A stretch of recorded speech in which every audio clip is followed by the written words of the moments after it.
നമുക്കും ഇല്ലേ കുട്ടികൾ? ഞാനൊരു 2 കുട്ടികളുടെ അച്ഛനാണ്. എനിക്ക് ആ പ്രായത്തിലുള്ള കുട്ടികളുടെ അവർക്ക് ആ വേദന പറയാൻ വേണ്ടി പോലും പറ്റൂല സത്യത്തില്. നമ്മളൊക്കെ ഈ ചെറിയ കുട്ടി എന്താ പറയാ ഈ കമഴ്ന്ന് കിടന്നിട്ട് അവര് ഈ മുമ്പിലേക്ക് എഴഞ്ഞു പോകുന്ന ഒരു പ്രായമുണ്ട്. ആ പ്രായത്തിൽ പോലും താഴെ തട്ടാതിരിക്കാൻ വേണ്ടിയിട്ട് ഇവര് കമഴ്ന്ന് കിടക്കുന്ന സമയത്ത് തൊട്ട് താഴെ ചെറിയ പില്ലോ പോലെയും അതേപോലെ ഒരു തുണിക്കഷ്ണമൊക്കെ നമ്മൾ വെച്ചു കൊടുക്കുന്ന ഒരു ആളുകളാണ് നമ്മളൊക്കെ.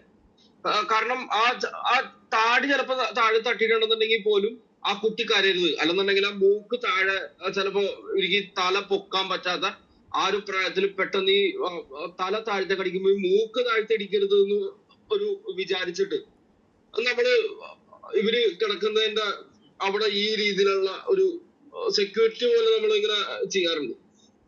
എന്തുകൊണ്ടാ? കാരണം നമുക്കറിയാം അവർക്കത് പറയാൻ വേണ്ടി പോലും അവർക്ക് അറിയില്ല.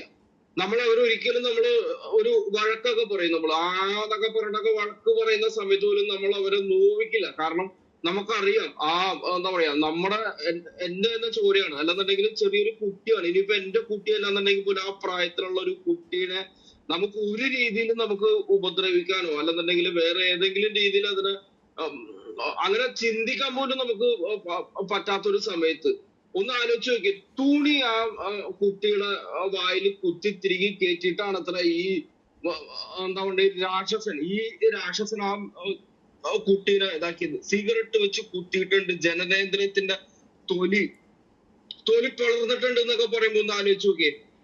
ചിന്തിക്കാൻ പറ്റുന്നുണ്ടോ നമുക്ക് എങ്ങനെ ഒരു ചെറിയൊരു കുട്ടീനെ നമുക്കിത് ചെയ്യാൻ വേണ്ടി പറ്റുക?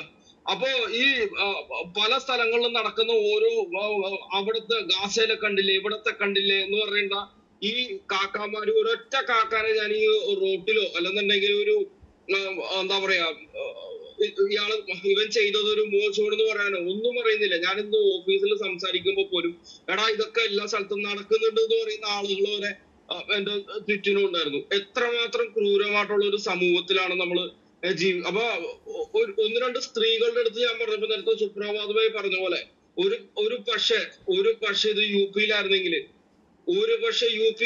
എന്നുള്ളത് പറഞ്ഞതൊരു എന്താ പറയാ നമ്മളുടെ പൊളിറ്റിക്സിനെ സപ്പോർട്ട് ചെയ്ത് ഔട്ട് ഓഫ് പൊളിറ്റിക്സ് സംസാരിക്കുകയാണെന്നുണ്ടെങ്കിൽ പോലും അവര് പോലും ആഗ്രഹിച്ചു. കാരണം ആ കുട്ടിയും ഒരു 2-3 വയസ്സുള്ള ഒരു കുട്ടിയുടെ അമ്മയാണ്. ആ അമ്മക്ക് അതിന്റെ വേദന മനസ്സിലാവും. അതുപോലെയാണ് ഈ രാക്ഷസനായിട്ടുള്ള ഇവൻ ചെയ്തത്. അവനെ വേറെ പേരിട്ട് രാക്ഷസൻ എന്ന് പറയുമ്പോൾ പോലും അതിനൊരു മാന്യത ഉണ്ട് എന്ന് എനിക്ക് തോന്നുന്നുണ്ട്. കാരണം ആ കുട്ടിയുടെ 2 കൈയും തല്ലി ഓടിക്കുക. ഒന്ന് ആലോചിച്ച് നോക്കി, നമുക്ക് ഒരു കൈ ചെറുതായിട്ടൊന്ന് ഉളുങ്ങിയിട്ടുണ്ടെന്നുണ്ടെങ്കിൽ പോലും, അല്ലെന്നുണ്ടെങ്കിൽ എവിടെയെങ്കിലും ഒരു വാതിലിന്റെ ഇടയിൽ നമുക്കൊന്ന് കുടുങ്ങിയിട്ടുണ്ടെങ്കിൽ പോലും എത്രമാത്രം വേദന നമുക്ക് ഉണ്ടാവാറുണ്ട്. ആ സമയത്ത് ഈ ചെറിയ ഒരു സെക്കൻഡ് ഈ ഒടിഞ്ഞ കൈയുമായിട്ട് ഒരു പാരസിറ്റാമോളിന്റെ ഗുളിക പോലും കഴിക്കാതെ ഈ കുഞ്ഞ് ഒരാഴ്ച അത് കൊണ്ട് നടന്നു കേട്ടോ. ആ വേദനയുമായിട്ട് ആശുപത്രിയിൽ ഒന്നും കാണിച്ചിട്ടില്ല. ഒരാഴ്ച അടുത്തതും കൂടി തല്ലി ഓടിച്ചിട്ട് ആശുപത്രി കൊണ്ടുപോകണത്.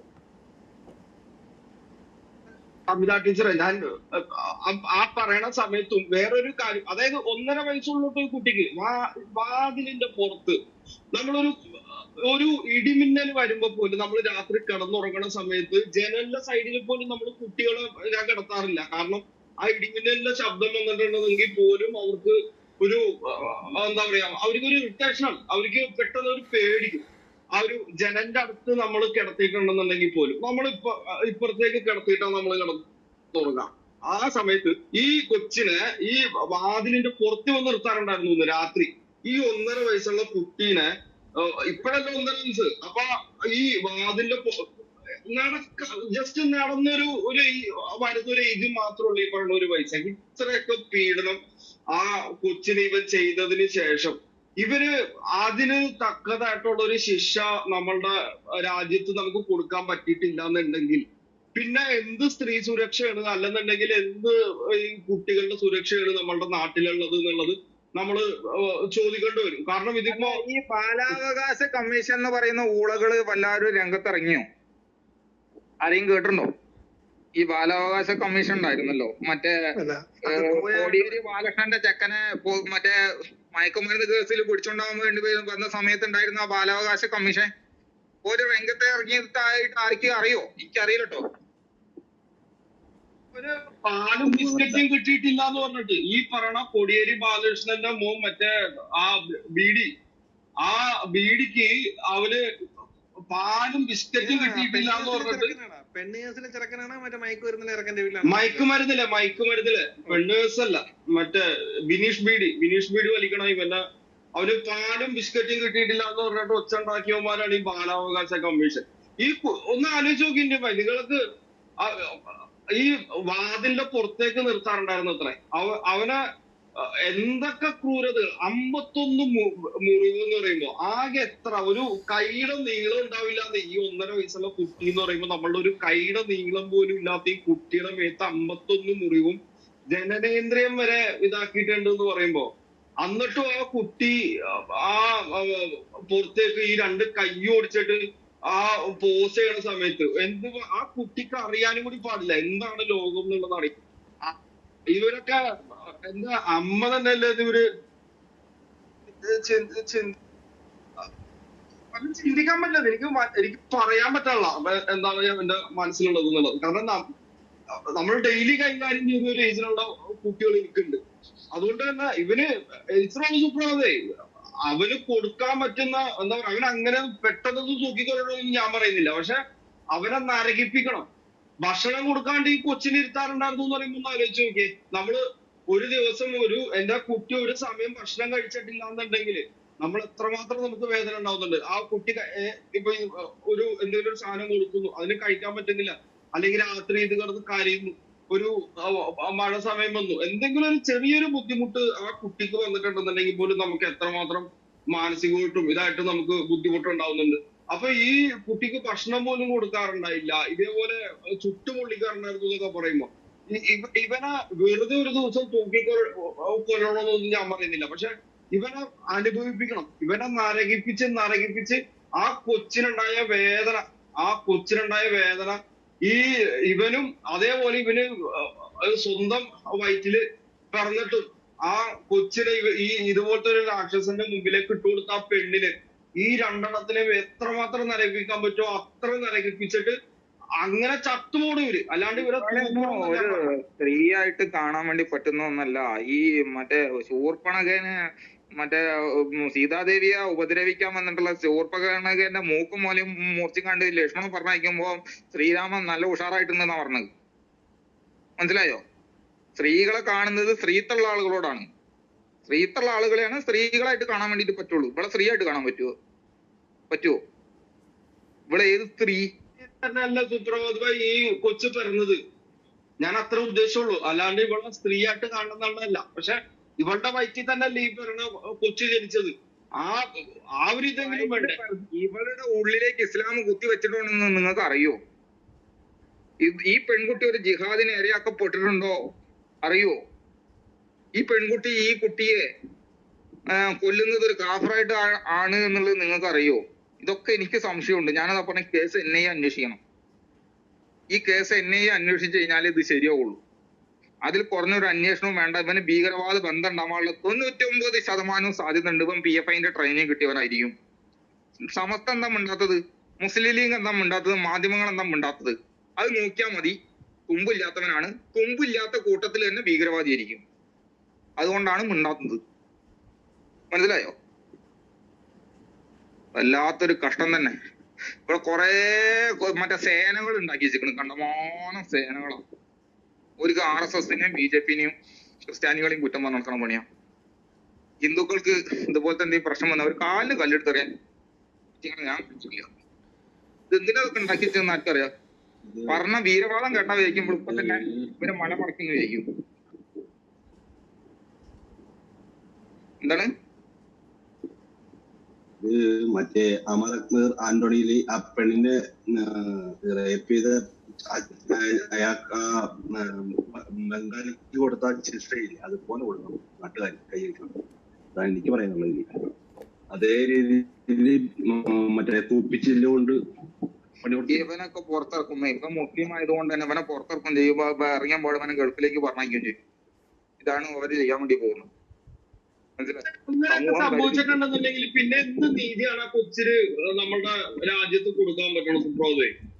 രാജ്യത്ത് കൊടുക്കാൻ പറ്റുന്ന നീതി എന്ന് പറഞ്ഞാൽ ഇതിന് നിങ്ങളെ പോലുള്ള ആളുകൾ എല്ലാവരും ഉത്തരവാദികളാണ്. മനസ്സിലായി? നിങ്ങൾ യു പിയിലേക്ക് നോക്കുന്നതാണ്. യു പിയിൽ നല്ലൊരു ഭരണാധികാരിനെ ഉണ്ടാക്കാൻ വേണ്ടി അവിടുത്തെ ജനങ്ങൾ വോട്ട് ചെയ്ത് ആക്കിയിട്ടുണ്ട്. മനസ്സിലായോ? നിങ്ങൾ കണ്ട മറ്റേ കോയമാർക്ക് കൊണ്ടുപോയി കുത്തിക്കൊടുത്തോളി അയ്പത്തി ചിഹ്നത്തില്. പള്ളിയിലച്ചന്മാരിപ്പോ കിടന്ന് ജാമ്യ ടീച്ചറെ വീഡിയോ വേറൊരു വീഡിയോ ഉണ്ട്, അതിനൊന്നും വിഷയം ഞാൻ പിന്നെ വിഷയം മാറ്റിയിട്ടുള്ളതാണ്. മനസ്സിലായോ? മറ്റേ കൈപ്പത്തിക്ക് കുത്തി കൊടുത്തിട്ട് ഇവിടെ കിടന്ന് കരയുന്നുണ്ടല്ലോ എല്ലാവരും കിടന്ന് അല്ലേ? ഈ കൈപ്പത്തിക്ക് കുത്തി കഴിഞ്ഞാൽ ഇങ്ങനത്തെ ഭരണാധികാരികളൊക്കെ ഉണ്ടാവുള്ളൂ. ആ സമയത്ത് കോയമാരൊക്കെ രക്ഷപ്പെട്ടു പോകും. യു പിയിൽ പണ്ട് ഇതിനെക്കാട്ടും വലിയ ഗുണ്ടായുസുള്ള സ്ഥലമായിരുന്നു. എസ് പിയും ബി എസ് പിയും കോൺഗ്രസ്സുകാരനും ഒക്കെ ഭരിക്കുന്ന കാലത്ത്. എന്താ ഇപ്പൊ ഇല്ലാത്തത്? ഏട്ടാ, ഒരു ജനത നന്നാവാതെ നിങ്ങളെ നാട് നന്നാവൂല. മനസ്സിലായോ? ഒരു ജനത, ആ ജനത നല്ല ഭരണാധികാരികളെ തെരഞ്ഞെടുക്കാതെ നിങ്ങളുടെ നാട് നന്നാവൂല. മനസ്സിലായോ? നിങ്ങൾക്ക് നിയമം ഉണ്ടായത് കൊണ്ട് കാര്യമില്ല. ജനാധിപത്യ രാജ്യത്തിൽ ആ നിയമം ശരിക്കും വിനിയോഗിക്കണം. അത് വിനിയോഗിക്കണം എന്നുണ്ടെങ്കിൽ നല്ല ഭരണാധികാരികൾ വേണം. ഇപ്പോഴുള്ള നിയമമൊക്കെ തന്നെ അധികമാണ്. കുറ്റം ചെയ്താൽ ശിക്ഷ വാങ്ങിക്കൊടുക്കാൻ ഇപ്പോഴുള്ള നിയമമൊക്കെ തന്നെ അധികമാണ്. സാധാരണ മാഷയുടെ കാല് വെട്ടിയ ആൾക്കാർ 30 വർഷത്തിന് ശേഷം ജയിലിൽ കൊണ്ടിട്ട്. അതെ, നിങ്ങൾക്ക് ശിക്ഷ മേടിച്ചു കൊടുക്കണം എന്ന് വിചാരിച്ചാൽ ശിക്ഷക്ക് മേടിച്ചു കൊടുക്കാൻ കഴിയും. പക്ഷെ എന്ത് വേണം? അതിന്റെ പിറകെ നടക്കണം. ഭരണാധികാരികൾക്ക് ഇച്ഛാശക്തി വേണം. ഭരണാധികാരികൾക്ക് തുമ്പുണ്ടോ തുമ്പില്ലേ നോക്കിക്കാണ്ട് നിലപാടെടുത്താലൊന്നും ശരിയാവില്ല. അതിനെല്ലാവരും ഉത്തരവാദികളാണ്. ജനാധിപത്യ രാജ്യത്ത് നല്ല ഭരണാധികാരികളെ തെരഞ്ഞെടുക്കണം. അല്ലാതെ മുസ്ലിമിന്റെ കാര്യങ്ങൾ വെളുപ്പിക്കുന്ന ഭരണാധികാരികളെ നിങ്ങൾ തന്നെയല്ലേ വോട്ട് ചെയ്ത് ജയിപ്പിച്ചത്? അല്ലേ? നിങ്ങൾ തന്നെയല്ലേ വോട്ട് ചെയ്ത് ജയിപ്പിച്ചത്? ഈ ജോഷി മയ്യാറ്റി എന്ന് പറഞ്ഞിട്ടുള്ള ഈ വൃത്തികെട്ടവനല്ലേ കോൺഗ്രസിന് വോട്ട് ചെയ്യാൻ പറഞ്ഞത്? ആണ്. ഇയാളൊരു അച്ഛൻ എന്ന് പറയാൻ പറ്റുമോ? ഇപ്പൊ ഇവിടെ കരണ്ട് എന്താ കാര്യം? ക്രിസ്ത്യാനികൾ തല്ലു കുടിക്കാനും ക്രിസ്ത്യാനികൾക്ക് മറ്റേ സീറ്റ് കിട്ടിയിട്ടില്ലെങ്കിലും ക്രിസ്ത്യാനികൾക്ക് ന്യൂനപക്ഷ വകുപ്പിൽ ഒന്നും കിട്ടിയില്ലെങ്കിലും ഇവിടെ ആർക്കും ഒരു വിഷമമില്ല. നിങ്ങൾക്ക് ഇതൊക്കെ കിട്ടുന്നതാണ്. നിങ്ങളെ കയ്യിലിരിപ്പ് കോയമാരേക്കാൾ അപകടകാരിയായിട്ടുള്ള കയ്യിലിരിപ്പാണ് നിങ്ങളെ പള്ളിയിലച്ചന്മാരെ കയ്യിലിരിപ്പ്. കോയനെ പിന്നെ വിശ്വസിക്കാം, പള്ളിയിലച്ചൻ കുടിക്കണ വെള്ളത്തിൽ വിശ്വസിക്കരുത് എന്നാണ് നാട്ടിലുള്ള ചൊല്ലുന്നുള്ളത്. ഞാൻ ഇതിലേക്ക് വരാം.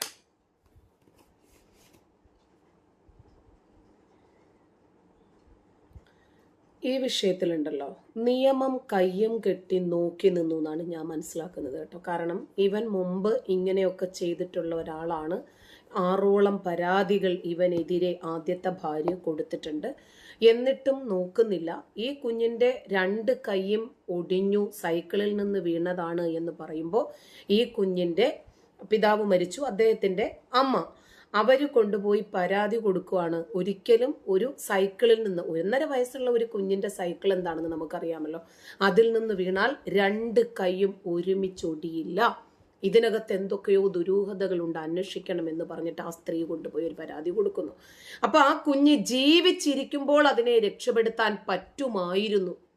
നിയമപാലകർ കൃത്യമായിട്ട് അവരുടെ ഔദ്യോഗിക പദവികൾ ചെയ്തിരുന്നെങ്കിൽ, അവരുടെ കൃത്യനിർവഹണം വളരെ കൃത്യമായിരുന്നെങ്കിൽ ഈ 1.5 വയസ്സായ കുഞ്ഞിന്റെ മരണം നമ്മൾ ഇപ്പോഴിരുന്ന് കരയേണ്ടുന്ന സാഹചര്യം ഉണ്ടാകുമായിരുന്നില്ല.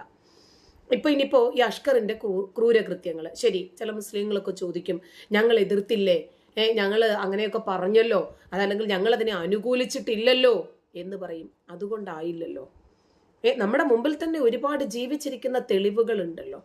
അപ്പോൾ അവര് ചെയ്യുന്ന തെറ്റിന്റെ ഭീകരത എന്താണ് എന്ന് മനസ്സിലാക്കി കുറ്റവാളികൾക്ക് തത്തുല്യമായിട്ടുള്ള ഒരു ശിക്ഷാ സമ്പ്രദായം ഒരുക്കാൻ വധശിക്ഷ മതിയാവില്ല എന്നാണ് ഞാൻ മനസ്സിലാക്കുന്നത്.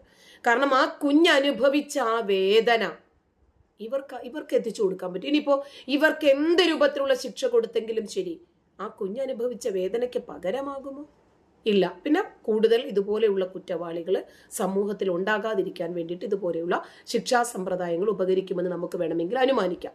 പക്ഷെ എന്നാലും ഇത്തരം കുറ്റകൃത്യങ്ങൾക്കെതിരെ സമൂഹം ഒറ്റ ശബ്ദത്തിൽ ഉയർന്ന് പ്രതിഷേധിക്കേണ്ടുന്ന സാഹചര്യത്തിൽ എന്തുകൊണ്ട് മൗനം?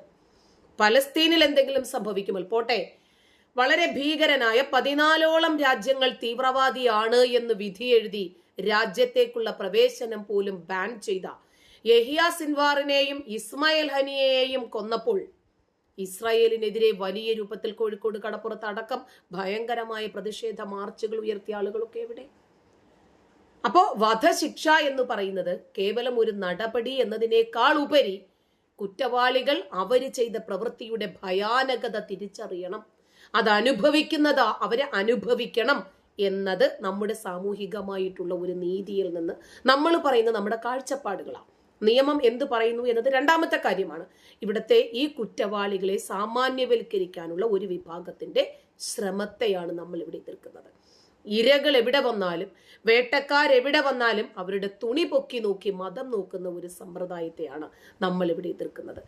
പ്രത്യേകിച്ച് മതനേതാക്കന്മാരുടെ മൗനം. സോഷ്യൽ മീഡിയയിൽ ആരെങ്കിലും തുപ്പിയാലും തൂറിയാലും ഉടനെ വീഡിയോ ഇടുന്ന ചില മതനേതാക്കന്മാരുടെയൊക്കെ ഇത്തരം നിസ്സംഗതയോടുകൂടിയുള്ള മൗനം, അതാണ് നമ്മൾ ഇവിടെ അപലപിക്കുന്നത്.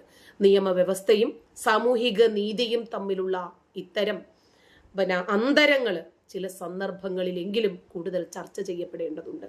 നീതി നടപ്പിലാക്കുമ്പോൾ കുറ്റവാളികളുടെ പശ്ചാത്തലമല്ല, മറിച്ച് ഇരകൾക്ക് സംഭവിച്ച നഷ്ടവും വേദനയും കണക്കിലെടുക്കണം എന്നതാണ് ഞാൻ പറയുന്നത്. അതായത് ഇപ്പൊ യോഗിജി നടപ്പിലാക്കുന്നത് പോലെ ഒറ്റയടിക്കുള്ള കൊല്ലൽ എന്ന് പറയുമ്പോൾ, അതല്ലെങ്കിൽ എൻകൗണ്ടർ എന്നൊക്കെ പറയുമ്പോൾ അവർക്ക് ലഭിക്കുന്ന ഒരു ഇളവ് കൂടിയാണത്. ചെയ്യേണ്ടെന്നല്ല ഞാൻ പറയുന്നത്. അപ്പൊ കുറ്റകൃത്യങ്ങൾ ഈ രൂപത്തിൽ ചെയ്യുന്ന ആളുകൾക്ക് കേവലം വധശിക്ഷയല്ല, ആ തെറ്റിന്റെ ആഴം മനസ്സിലാക്കി ശരിക്കും അവരെ ജീവിച്ചിരിക്കുമ്പോൾ തന്നെ അത് മനസ്സിലാക്കണം, ആ വേദന അവർ അനുഭവിക്കണം. ഇതാണ് ഇരകളോടുള്ള നീതിയും കുറ്റവാളികളോടുള്ള കടുത്ത അമർഷവും പ്രതിഫലിപ്പിക്കേണ്ടത് എന്നാണ് ഞാൻ മനസ്സിലാക്കുന്നത്. കാരണം കുറ്റകൃത്യങ്ങൾക്ക് ഇരയാകുന്ന ആളുകൾക്കും അവരുടെ കുടുംബാംഗങ്ങളും അനുഭവിക്കേണ്ടി വരുന്ന തീരാവേദനയുണ്ടല്ലോ. ഈ വധശിക്ഷയൊന്നും പരിഹാരമാകത്തില്ലെങ്കിൽ പോലും ഇത് അനുഭവിപ്പിച്ചിട്ട് അവരെ കൊല്ലണം. കുറ്റവാളികൾക്ക് ലഭിക്കുന്ന സ്വീകരണങ്ങൾ, അതല്ലെങ്കിൽ അവരുടെ ആ കുറ്റകൃത്യത്തെ ന്യായീകരിക്കുന്ന രീതി, അതല്ലെങ്കിൽ അവരുടെ കയ്യബദ്ധം കാരണം സംഭവിച്ചു എന്ന് പറഞ്ഞ് അവരെ ന്യായീകരിക്കാനും പെയിന്റ് അടിക്കാനും വരുന്നതും ലഘുവായിട്ടുള്ള ശിക്ഷാരീതികൾ നൽകുന്നതും, ഇതൊക്കെ ഇരയോട് ചെയ്യുന്ന, അതല്ലെങ്കിൽ ഇരയുടെ കുടുംബാംഗങ്ങൾ വേദന അനുഭവിക്കുന്നുണ്ട്. നമ്മളിത് 2-3 ദിവസം കൊണ്ട് അങ്ങ് മറന്നു വരും. പക്ഷെ അവരോട് ചെയ്യുന്ന അനീതിയാണിത്. കൊലപാതകം പോലെയുള്ള കുറ്റകൃത്യങ്ങൾ നടക്കുമ്പോൾ നിയമപരമായ ശിക്ഷകൾക്കപ്പുറം ഈ കുറ്റവാളികൾക്ക് സമൂഹത്തിൽ നിന്ന് ലഭിക്കുന്ന മൗന പിന്തുണ, അത് വലിയ രൂപത്തിൽ നമ്മൾ ചർച്ച ചെയ്യപ്പെടേണ്ടുന്ന ഒരു സാഹചര്യം തന്നെ ഉണ്ടെന്നാണ് ഞാൻ മനസ്സിലാക്കുന്നത്. കാരണം ഇതുപോലെയുള്ള കുറ്റവാളികളെ ഇനിയും ഒരുപാട് വളർത്തിക്കൊണ്ടുവരാൻ, ക്രിയേറ്റ് ചെയ്യാൻ ഒരു കാരണമാക്കപ്പെടും. അതുകൊണ്ട് സൗദി അറേബ്യയിൽ വധശിക്ഷയ്ക്ക് വിധിക്കപ്പെട്ട റഹീമിന് ലഭിക്കുന്ന സ്വീകരണം മാത്രം നമ്മൾ ഉദാഹരണമായിട്ട് എടുത്താൽ മതി. മന്ത്രിമാര് കാണാൻ പോകുന്നു, MLA പോകുന്നു, MP പോകുന്നു, മുൻ മന്ത്രിമാര് പോകുന്നു. അപ്പൊ ഇതിൽ നിന്ന് സമൂഹത്തിന് ഇവർ നൽകുന്ന സന്ദേശം എന്താണ്? ഈ ഗുരുതരമായിട്ടുള്ള കുറ്റകൃത്യങ്ങളിൽ കൊലപാതകങ്ങളൊക്കെ ചെയ്യുന്ന ആളുകളോട് ഈ രൂപത്തിൽ, അതായത് മൗനം, ഇവർ പറയും ഞങ്ങളൊന്നും പറഞ്ഞിട്ടില്ലല്ലോ, ആ പറയാത്തവരെയാണ് നമ്മൾ കൂടുതൽ സൂക്ഷിക്കേണ്ടത് എന്നാണ് എൻ്റെ പക്ഷം.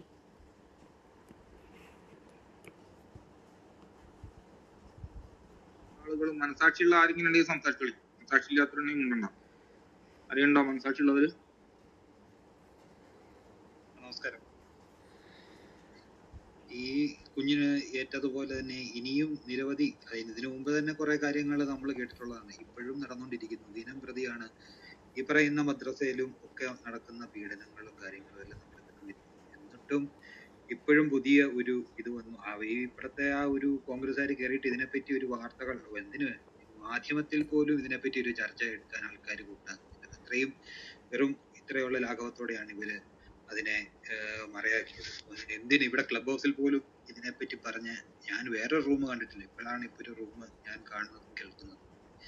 ഇതുപോലുള്ള നാറികൾ ഇപ്പൊ താഴെ ഒരു യുദ്ധം വന്നിട്ടുണ്ട്, വീരു എന്ന് പറഞ്ഞ ഒരുത്തൻ. അവൻ വരെ ഈ നാറിയ ചെറ്റത്തരത്തിനെ പറ്റി മുസ്ലിംസ് നല്ലവരാണെന്നാണ്. ഇതാണ് മുസ്ലിംസിന്റെ ഏറ്റവും കുഴപ്പം. ഇവരെത്ര തെണ്ടിത്തരം കാണിച്ചാലും അവർക്കത് പുണ്യപ്രവൃത്തിയും ഒക്കെയാണ്. ഇതിനെതിരെ പ്രതികരിക്കാൻ വേണം. അത് സോഷ്യൽ മീഡിയയിലാണെങ്കിലും എല്ലാ രീതിയിലും ആൾക്കാർ പറഞ്ഞ പോലെ അവരവരുടെ ഇത് ഓരോ പേജിലും ചെന്ന് അതുപോലെ ഇവന്മാരെ പോലുള്ള തീവ്രവാദികളെ വെളിയിൽ കണ്ടു കഴിഞ്ഞാൽ ആ രീതി തന്നെ കൈകാര്യം ചെയ്യണം. ആ ഒരു ഘട്ടം ഇവന്മാര് തന്നെ ഉണ്ടാക്കി വെക്കും. ഉടനടി ഇപ്പം ബാക്കിയുള്ള സ്ഥലങ്ങളിലൊക്കെ ഇവന്മാരെ വെറുത്തു തുടങ്ങിയ ആൾക്കാര് ഇതിപ്പം 100% ആയിക്കൊണ്ടിരിക്കും. ഇവന്മാര് തന്നെ ഇവന്മാരുടെ മതത്തെ വെറുപ്പിക്കും. എന്താണ് ആ കുഞ്ഞിനേറ്റ ആ ഒരു ഇത് ഇനിയും വേറൊരു കുഞ്ഞിനുണ്ടാവാതിരിക്കട്ടെ, കുഞ്ഞിന്റെ ആ ക്രൂരതയിൽ നമുക്ക് അവന് കിട്ടാൻ പറ്റുന്ന ഏറ്റവും മാക്സിമം ശിക്ഷ, അവനെ കൊല്ലാതെ കൊല്ലണം എന്നുള്ള രീതിയിൽ എല്ലാവരും പ്രാർത്ഥിക്കുക എന്ന് മാത്രം ഒരു വാക്ക് പറയാം. ജൂതന്മാരുടെ കുട്ടികളെ പിടിച്ചു കൊണ്ടുപോയിട്ട് എണ്ണയിലിട്ട് പൊരിച്ചിട്ട് സ്വന്തം അമ്മനെ കൊണ്ട് തീറ്റിച്ച ആൾക്കാരാണ് ഹമാസ് തീവ്രവാദികൾ. അറിയോ? ആ ഹമാസിന് തീവ്രവാദി എന്ന് പോയിട്ട് പോരാളി എന്നതിന്റെ അപ്പുറത്തേക്ക് വേറൊന്നും കോയ വിളിക്കൂല.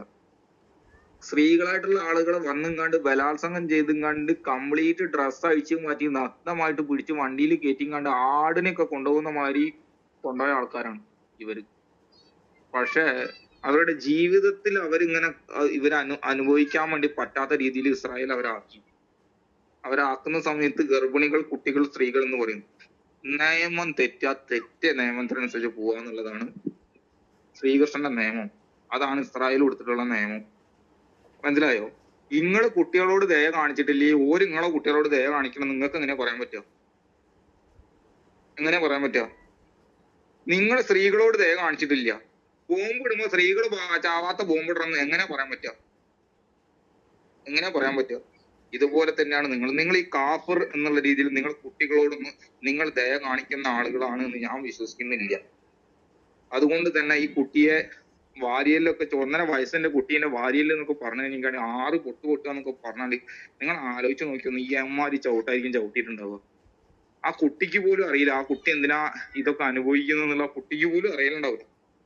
എന്തിനാ എന്നെ ആക്രമിക്കുന്നത്, ഞാൻ എന്തിനാ അങ്ങനെ വരുന്നത് എന്നുള്ളത് അറിയുന്നുണ്ടാവില്ല. അറിയേണ്ട പ്രായമല്ലേ? എങ്ങനെയാണോ ജൂതന്റെ കുട്ടീനെ ജൂതനായതുകൊണ്ട് ചെയ്തിട്ടുള്ളത് അതുപോലെ തന്നെയായിരിക്കും ഇതും ചെയ്തിട്ടുണ്ടാവുക. കാഫർ എന്നുള്ള രീതിയിൽ ചെയ്തിട്ടുണ്ടാവുക. ഈ പുരാണത്തിലൊക്കെ കാണുന്ന അസുരന്മാരില്ലേ, രാക്ഷസന്മാരും അസുരന്മാരൊക്കെ, അത് തന്നെയാണല്ലോ ഈ ജിഹാദികൾ എന്ന് പറയുന്നത്. കുട്ടികളോടും ഒരു ദയ കാണിക്കാത്ത, സ്ത്രീകളോടും ഒരു ദയ കാണിക്കാത്ത, ഇതുപോലെ ക്രൂരമായ കൃത്യങ്ങൾ ചെയ്യുന്ന ആൾക്കാരാണ് ഇവര്. അതിനെ ന്യായീകരിക്കാൻ അന്നത്തെ എല്ലാ അസുരന്മാരും ഉണ്ടായിരുന്നു, ഇന്നത്തെ എല്ലാ കോയന്മാരും അതിനുണ്ട്. മനസ്സിലായോ? ഹാഷ്ടാഗ് ഒന്നും വേണ്ട, തുമ്പില്ലാത്തവൻ ചെയ്തതല്ലേ, ഹാഷ്ടാഗ് ഒന്നും വേണ്ട. ആർക്കെങ്കിലും എന്തെങ്കിലും പറയണ്ടെങ്കിലും പറഞ്ഞോടി. മനസ്സിലായോ? ഞാൻ കൂടുതൽ എന്തെങ്കിലും പറഞ്ഞ എനിക്കാണെങ്കിൽ വല്ല അബദ്ധമായി.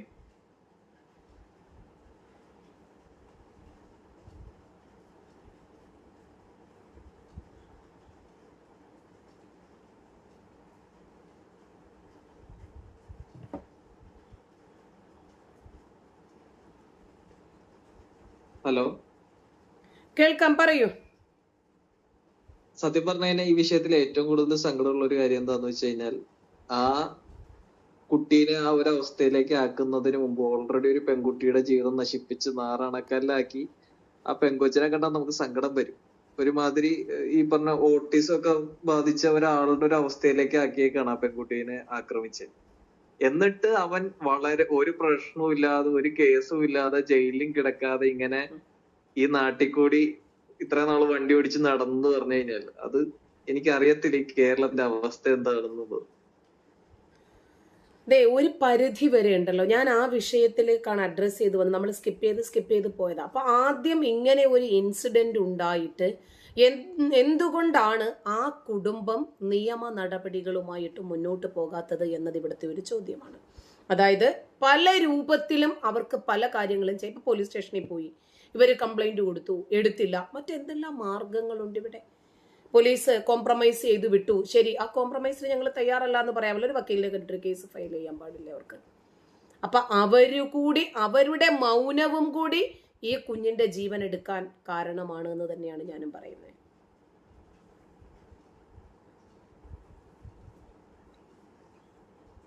സത്യത്തിൽ ഒരു പ്രത്യേക അന്വേഷണ സംഘം ഇനിയുള്ള കാലഘട്ടത്തിൽ ഇങ്ങനെയുള്ള കാര്യങ്ങളിൽ ഉൾപ്പെടുത്തിയിട്ട്, ഇപ്പൊ ഒരു അയൽവക്കക്കാരനാണെങ്കിൽ പോലും അയാൾക്ക് ഇതുപോലെ റിപ്പോർട്ട് ചെയ്യാം, ഇവിടെ ഇങ്ങനെ ഒരു ഗാർഹിക പീഡനം നടക്കുന്നുണ്ട്. അപ്പൊ അയാളുടെ ഐഡന്റിറ്റി കാര്യങ്ങളൊന്നും പുറത്ത് വിടാതെ ഒരു അന്വേഷണ സംഘം വന്ന് ഇത് അന്വേഷിച്ച് സ്പോട്ടിൽ ഇവന് തൂക്കിയെടുത്തോണ്ട് പോകാൻ പാകത്തിനുള്ള ഒരു സിസ്റ്റം. ഇതെന്താ പ്രശ്നം എന്ന് വെച്ച് കഴിഞ്ഞാൽ, നമ്മൾ ആദ്യം സ്റ്റേഷനിൽ ചെല്ലണം, പേപ്പർ എഴുതി കൊടുക്കണം, അവനെ വിളിച്ചു വരുത്തണം, അവൻ അങ്ങോട്ട് വിളിച്ച സമയത്ത് വന്നില്ലെങ്കിൽ ഇത് മുന്നോട്ട് പോകത്തില്ല. ഇതൊക്കെ ഈ 2026 ഇമാതിരി പരിപാടിയൊക്കെ ഈ നാട്ടിൽ വെച്ചുകൊണ്ടിരിക്കുന്ന എന്താന്ന് എനിക്ക് മനസ്സിലാവുന്നില്ല. അവൻ വരണം, അവൻ വന്ന് ഇവിടെ റിപ്പോർട്ട് ചെയ്യണം, അവൻ പോലീസിന്റെ മുന്നിൽ വരണം, എടുത്തോണ്ട് പോകണ്ട. എന്തോരം ടെക്നോളജി ഉണ്ട്. അവനൊരു ഫോൺ വിളിച്ചു കഴിഞ്ഞാൽ അവന്റെ ലൊക്കേഷൻ എവിടെയാന്ന് അറിയാൻ പറ്റും. എടുത്തോണ്ട് പോകാൻ ഇത്രയും സിമ്പിൾ ആയിട്ട് ആളെ എടുത്തോണ്ട് പോകാൻ പറ്റുന്ന ഈ കാലഘട്ടത്തില് പരാതി വരണം, പരാതിയിന്മേൽ അന്വേഷണം വരണം. ആ പെങ്കൊച്ചിന്റെ അവസ്ഥ കണ്ടാ തലയ്ക്ക് വെളിവുള്ള ഒരു പോലീസുകാരന് മനസ്സിലാവൂലേ അവനെ പിടിച്ചകത്തിടേണ്ട സമയമായി എന്നുള്ളത്. ഇത് കേസ് കൊടുക്കണം, അവൻ വന്ന ഹാജരാവണം. അത് മാത്രല്ല, നമ്മുടെ രാജ്യത്തെ നീതിന്യായ വ്യവസ്ഥ എന്ന് പറഞ്ഞാല് വളരെ വിചിത്രമാണ്. ഒരു കേസുമായിട്ട് ഇടപെടുമ്പോൾ അറിയാം, നമ്മൾ തന്നെ തെളിവുകൾ കൊടുക്കണം. പിന്നെ രേഖാമൂലം തെളിവുകള്, സാക്ഷിമൊഴികള് അവർ ആവശ്യപ്പെടുമ്പോഴൊക്കെ ഹാർഡ് ഡിസ്കിലാക്കി കൊടുക്കണം. CD-യിലാക്കണം എന്ന് പറയുമ്പോൾ CD-യിലാക്കണം. PDF ഫയലാണെങ്കിൽ അങ്ങനെ. പിന്നീട് റിട്ടേൺ കംപ്ലൈന്റ്. പിന്നീട് ഒരു 3-4 മാസം കഴിയും അവർ നമ്മളുടെ അടുത്തേക്ക് ഈ പരാതിയെക്കുറിച്ച് അന്വേഷിക്കാൻ വരാൻ. പിന്നെയും ഒരു 4 മാസം കഴിയും ഈ തെളിവിനെ സംബന്ധിച്ച് ചോദിക്കാൻ. ഇങ്ങനെ വളരെ സാവകാശം നീങ്ങുന്ന ഒരു നിയമവ്യവസ്ഥ നമ്മുടെ രാജ്യത്തുണ്ട്. പിന്നെ നമ്മൾ ഇത്രയും വലിയ ഒരു ആഘാതം ഈ പെൺകുട്ടിക്ക് ഏറ്റിട്ടും ഇവരുടെ വീട്ടുകാരെന്തുകൊണ്ടാണ് ഇവനെ രക്ഷപ്പെടാൻ അനുവദിച്ചത്? ഇവന്റെ ഭീഷണിയുണ്ടോ ഇതിന്റെ പിന്നില്? അതോ എന്തോ ഒരുപാട് ദുരൂഹതകൾ ഇതിനകത്തുണ്ട് എന്നാ മനസ്സിലാക്കുന്ന. അതിനകത്ത് കൃത്യമായിട്ട് ഇവന് അർഹിക്കുന്ന ശിക്ഷ ഉറപ്പ് വരുത്തിയിരുന്നെങ്കിൽ ഒരുപക്ഷെ ഇന്നീ 1.5 വയസ്സായ കുഞ്ഞിന് ഈ ദാരുണമായിട്ടുള്ളൊരു അന്ത്യം ഉണ്ടാകുമായിരുന്നില്ല.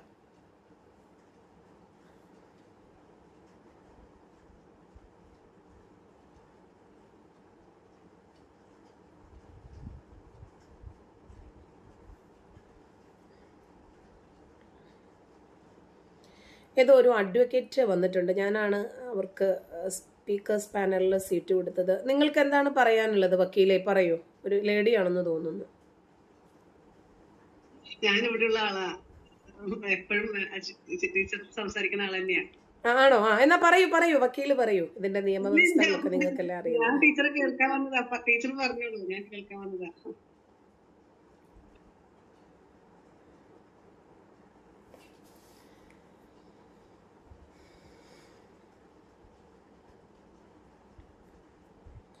മറ്റാർക്കെങ്കിലും ഈ വിഷയത്തിൽ എന്തെങ്കിലും അഭിപ്രായ വ്യത്യാസങ്ങളോ അഭിപ്രായങ്ങളോ ഉണ്ടെങ്കിൽ രേഖപ്പെടുത്താം. ഞങ്ങൾ വേറെ ഒരു വിഷയത്തെക്കുറിച്ച് സംസാരിക്കാനാണ് ഇവിടെ ഉണ്ടായിരുന്നത്. ന്യൂനപക്ഷ വിഭാഗങ്ങൾ അടിച്ചു മാറ്റുന്ന സംവരണങ്ങളും കോൺഗ്രസിനെ ജയിപ്പിച്ചിട്ട് ക്രിസ്ത്യാനികളുടെ കരച്ചിലും ഒക്കെ ആയിട്ട് സംബന്ധമായിട്ടുള്ള ഒരു വിഷയത്തെക്കുറിച്ച് ചർച്ച ചെയ്യാനാണ് ഞങ്ങൾ വന്നത്. ആ സമയത്താണ് ഈ വിഷയം ഇപ്പം നടന്നുകൊണ്ടിരിക്കുന്ന സംഭവമായതുകൊണ്ട് ഇതിനെക്കുറിച്ചിട്ട് ചില വിഷയങ്ങളൊന്നും സംസാരിക്കണമെന്ന് തോന്നിയത്.